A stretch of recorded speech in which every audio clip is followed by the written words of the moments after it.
Hello class, welcome to पृथ्वी। इस YouTube channel की नई वीडियो में आप सभी का स्वागत है। उम्मीद करता हूँ आप सभी लोग अच्छे होंगे। तो बच्चों, आज की इस वीडियो में हम कवर करने जा रहे हैं नीट के कुछ प्रीवियस ईयर क्वेश्चंस, जो कि पहली यूनिट जो कि है यूनिट्स एंड डायमेंशंस, वहां से पूछे गए हैं। तो चलिए स्टार्ट करते हैं। पहला क्वेश्चन आपसे पूछा गया है, the angle of 1 minute in radian is nearly equal to.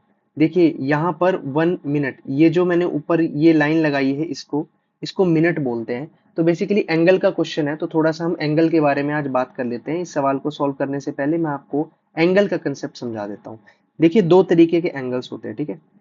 सबसे पहले हम एंगल की बात करें तो हम बात करते हैं प्लेन एंगल की, ठीक है। प्लेन एंगल, प्लेन एंगल एक वो एंगल होता है जो बेसिकली प्लेन में बनता है, ठीक है। मान लीजिए ये 2 डायमेंशन प्लेन में एक एंगल बना, आर्क के इस आर्क से एक एंगल बना, and that angle is theta, which is known as plane angle. तो ये एक आर का रेडियस हो जाएगा, ये आपकी लेंथ हो जाएगी, दैट इज ऑल्सो रेडियस। और यहाँ पर बच्चों ये जो थीटा होता है, that is equal to l by r. इसी को ही हम बेसिकली प्लेन एंगल बोलते हैं, ठीक है। अगर मैं इसकी यूनिट की बात करूं तो यूनिट बच्चों डिग्री होती है। डिग्री में भी मेजर करते हैं ना, ऐसे करके डिग्री लगाते हैं, या फिर रेडियन भी इसकी यूनिट होती है। एक बार थोड़ा सा इनका कन्वर्जन हम सीख लेते हैं कि डिग्री को रेडियन में कैसे कन्वर्ट करते हैं, वाइस वर्सा। क्या मतलब होता है इसका? बच्चों हमेशा याद रखना, 2 पाई रेडियन जो होता है, 2 पाई रेडियन यानी कि अगर ये पूरी आर्क पूरा सर्कल बनाए तो ये 360 डिग्री होता है, जबकि 2 पाई रेडियन के बराबर होता है। तो 2 पाई रेडियन किसके बराबर होता है? 360 डिग्री। अगर आर्क पूरा सर्कल बनाएगी, ये पूरा सर्कल बनाएगी, तो ये जो एंगल है, ये पॉइंट यहाँ पर पूरा आके 360 डिग्री एंगल बना देता है, ठीक है। तो 2 पाई रेडियन किसके बराबर होता है बच्चों? 360 डिग्री के बराबर होता है। क्लियर है? तो यहां से 2 पाई यहाँ नीचे चला जाएगा, तो 1 रेडियन किसके बराबर हुआ? That is 360 degree divide by 2 पाई की। क्लियर है? और या फिर मैं ऐसा भी बोल सकता हूं, pi radian is equal to 360 degree divide by 2, और we can say that pi radian is equal to 180 degree. या फिर ऐसा भी बोला जा सकता है कि अगर 180 डिग्री पाई रेडियन के बराबर है, तो 1 डिग्री किसके बराबर होगा? That is pi by 180, 180 radian के बराबर होगा। तो ये थोड़ा सा एंगल के बारे में आपको नॉलेज होना बहुत जरूरी है। यानी कि अगर आपको कोई भी एंगल डिग्री में दिया हो तो रेडियन में कैसे कन्वर्ट करेंगे? उसे पाई बाय 180 से गुना कर देंगे। सिंपल। क्लियर है? कुछ और बातें जान लेते हैं। अच्छा, ऊपर मैंने जैसा कि आपको बताया कि 1 रेडियन 360 डिग्री बाय 2 पाई के बराबर होता है ना। मैंने बताया कि 1 रेडियन जो होता है बच्चों, ये किसके बराबर होता है? 360 डिग्री डिवाइड बाय 2 पाई के बराबर होता है। और इसको ना बच्चों हम ऐसे भी लिखते हैं, दैट इज 57 डिग्री, ध्यान से सुनना, 57 डिग्री 17 मिनट्स 45 सेकेंड्स। बच्चों ये जो सिंबल है, ये सिंबल है मिनट का, और ये जो दो लाइन लगाई है, ये सिंबल है सेकेंड्स का। तो 1 रेडियन को हम ऐसे भी लिख सकते हैं। अब ये मिनट्स और सेकंड क्या है, इसको समझ लेते हैं।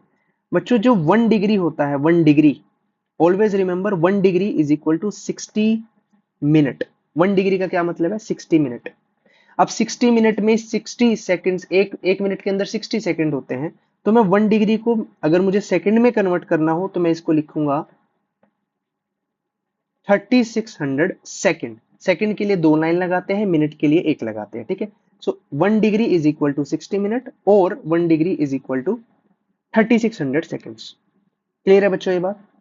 तो यहां से एक और कंक्लूजन निकला, अगर 1 डिग्री 60 मिनट के बराबर है तो we can say that 1 divide by 60 degree is equal to 1 minute.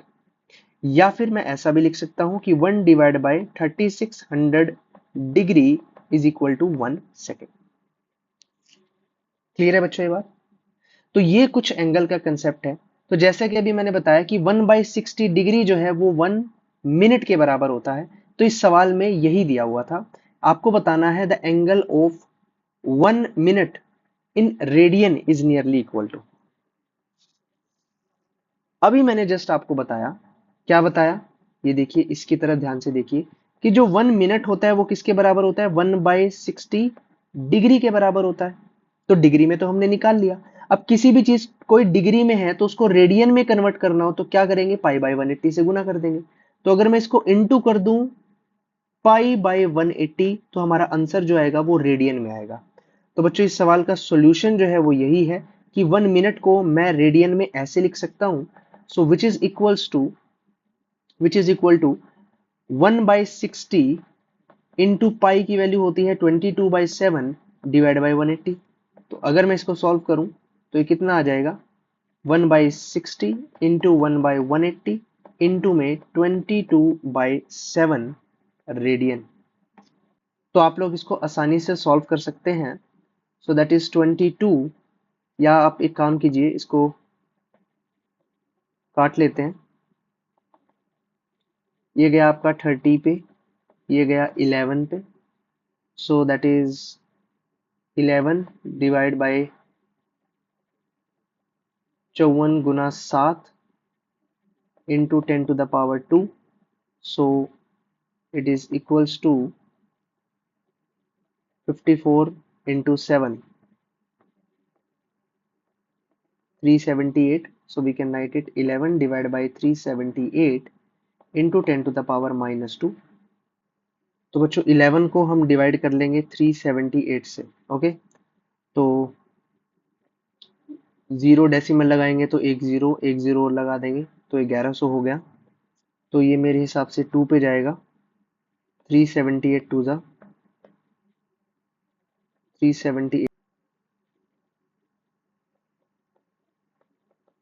756। और अगर मैं इसको 3 से करूं तो ऑब्वियस सी बात है 2 पे जाएगा, दैट विल बी 756। तो 10 में 6 गया 4, 9 में से 5 गया 4, 10 में 7 गया 3। अब ये किस पे जाएगा, ये तो मुझे ऑलमोस्ट लग रहा है कि ये आपका आई गेस 9 पे जाएगा। तो 9 पे देख लेते हैं।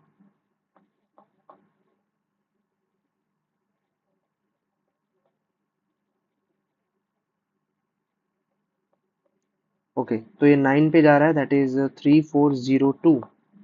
तो आपका जो आंसर अप्रोक्सीमेटली आएगा दैट इज 0.029 इंटू 10⁻²। और इसे हम ऐसे भी लिख सकते हैं 2.9 इंटू 10⁻² रेडियन। 2.9 इंटू 10⁻²। तो which option is correct, option number D is the right answer.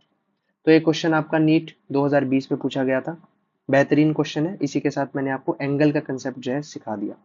अच्छा, एक और एंगल की बात कर लेते हैं जिसे सॉलिड एंगल बोलते हैं। ठीक है, सॉलिड एंगल। सॉलिड एंगल बच्चों क्या होता है, मान लीजिए 3 डायमेंशन में हमारे पास एक गोला है, एक स्पेयर है, और स्पेयर का मैं ये वाला हिस्सा लेता हूं। इसे 3D में समझने की कोशिश करना। ये एक क्रॉस सेक्शनल एरिया ले लेता हूं और इस गोले का एक सेंटर पॉइंट होगा।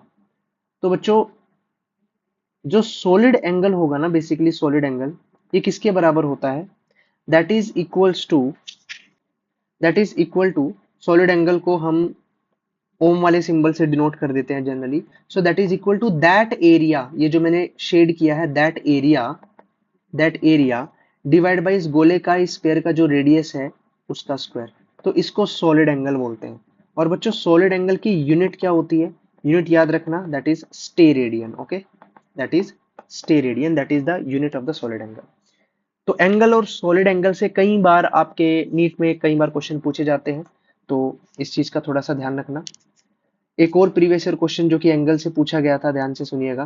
कहता है कि प्लेन एंगल और solid angle both have units and dimensions, unit but no dimension, dimension but no units, no units and no dimension.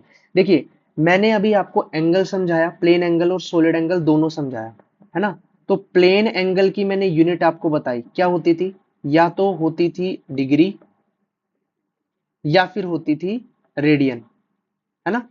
और जो सॉलिड एंगल था, सॉलिड एंगल की मैंने आपको यूनिट भी बताई दी, क्या होती थी, दैट वाज स्टेरेडियन, है ना, स्टेरेडियन होती थी। तो यूनिट तो है, यूनिट है, यानी कि इसका मतलब कि ये ऑप्शन तो बिल्कुल भी नहीं हो सकता, ये ऑप्शन भी नहीं हो सकता। लेकिन मैंने कभी भी आपको डायमेंशंस के बारे में नहीं बताया, एंगल का कभी भी डायमेंशन नहीं होता। तो इसका राइट ऑप्शन क्या होगा कि both have units but no dimension, यानी option number B is the right answer, NEET 2022 का क्वेश्चन। तो चलिए अगले क्वेश्चन की तरफ बढ़ते हैं। नेक्स्ट क्वेश्चन में कहा गया है कि a force defined by F is equals to alpha t square plus beta t acts on a particle at a given time t, the factor which is dimensionless if alpha and beta are constant. देखिए अच्छा question है, NEET 2024 का सवाल है। देखिए इस question को कैसे करेंगे। अगर मैं इस क्वेश्चन में प्रिंसिपल ऑफ होमोजेनिटी लगाऊं तो सवाल में दिया गया है कि F is equal to alpha t square plus beta t. अब फोर्स का डायमेंशन फॉर्मूला क्या होता है, फोर्स का डायमेंशन फॉर्मूला क्या होता है, that is m1 l1 t minus to, ये डायमेंशन फॉर्मूला होता है। तो अगर मैं प्रिंसिपल ऑफ होमोजेनिटी लगाऊं तो प्रिंसिपल ऑफ होमोजेनिटी ये कहती है कि जो डायमेंशन इसका होगा वही डायमेंशन इसका होगा और वही डायमेंशन इसका होगा। तो अगर फोर्स का डायमेंशन ये है बच्चों, तो इसका डायमेंशन इसके बराबर होना चाहिए। सो that is alpha into, alpha तो है ही और टी का स्क्वायर है यानी टाइम का स्क्वायर है, तो टी टू द पावर 2। इन दोनों का डायमेंशन बच्चों सेम होना चाहिए, तो हम ऐसा लिख सकते हैं। तो यहां से अल्फा का डायमेंशन आ गया जो कि क्या है m1 l1 t minus to divide by t2। तो अल्फा का डायमेंशन आ जाएगा फाइनली m1 l1 t, ये 2 माइनस ऊपर चला जाएगा तो दैट विल बी -4। क्लियर है। सिमिलरली बच्चों जो फोर्स का डायमेंशन फॉर्मूला है वही इसका भी डायमेंशन होना चाहिए। इसका मतलब I can write m1 l1 t minus two, that is force का dimension formula is equal to beta into time, that is t की पावर 1। अब यहां से बीटा का डायमेंशन निकाल दो, क्या होगा m1 l1 t minus to divide by t1, और यहां से बीटा का डायमेंशन फॉर्मूला आ गया m1 l1 t minus 3। Clear है बच्चों ये बात। अब कहता है कि the factor which is dimensionless, इनमें से जो चारों ऑप्शंस दिए हैं इनमें से कौन सा ऑप्शन जो है वो डायमेंशनलेस क्वांटिटी बनेगा। ठीक है, तो ट्राई कर लेते हैं। वैसे मैं बता दूं इसका ऑप्शन डी आएगा, मैं करके भी बता देता हूं। देखिए डी ऑप्शन क्या है, अल्फा टी बाई बीटा। ठीक है, डी ऑप्शन क्या है, अल्फा टी बाई बीटा। अब सबके डायमेंशन यहाँ पे देखते हैं, वैल्यू पुट करते हैं और देखते हैं कि ये ऑप्शन डायमेंशनलेस आता है या नहीं। तो अल्फा का मैंने आपको बताया हुआ है, अल्फा का डायमेंशन यहाँ पे है, क्या है m1 l1 t माइनस 4। ऐसे ही बच्चों टाइम का डायमेंशन हो जाएगा t, डिवाइड बाय बीटा का डायमेंशन है m1 l1 t माइनस 3।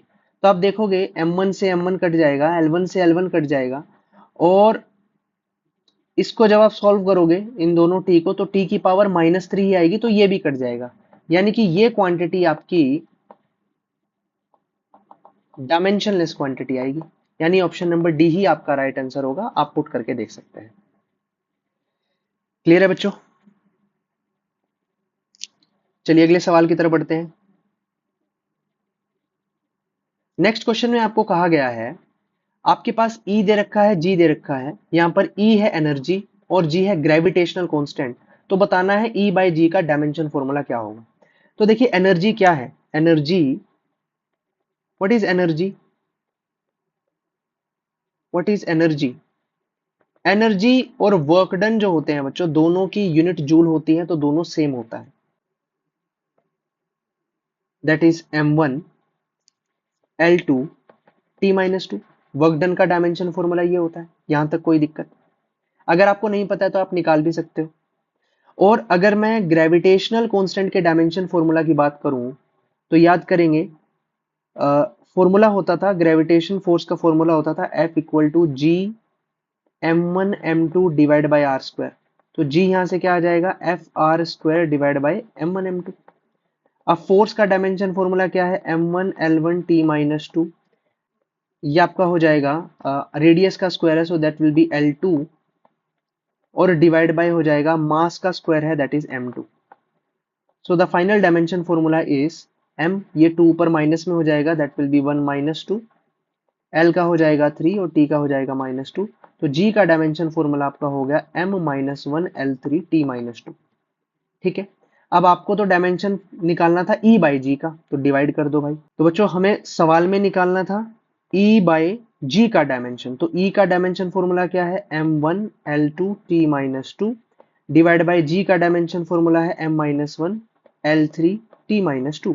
तो इसको सॉल्व कर देंगे बच्चों, m का ऊपर हो जाएगा 1 प्लस 1, l का हो जाएगा 2 -3 और t का हो जाएगा -2 + 2। So the final answer is m2l -1 t0। So that is the answer of this question, m2l -1 t0। m2l -1 t0 यानी option number D is the right answer. तो बच्चों ये कुछ लेटेस्ट नीट के क्वेश्चंस थे जो कि पहली यूनिट से पूछे गए थे। तो इस सीरीज में आप आगे बने रहिएगा। हम हर बार हर वीक यूनिट के कुछ लेटेस्ट क्वेश्चन जो कि नीट और जेई में पूछे गए हैं वो क्वेश्चन हम डिस्कस करेंगे। तो इस वीडियो के लिए इतना ही, मिलते हैं नेक्स्ट वीडियो में।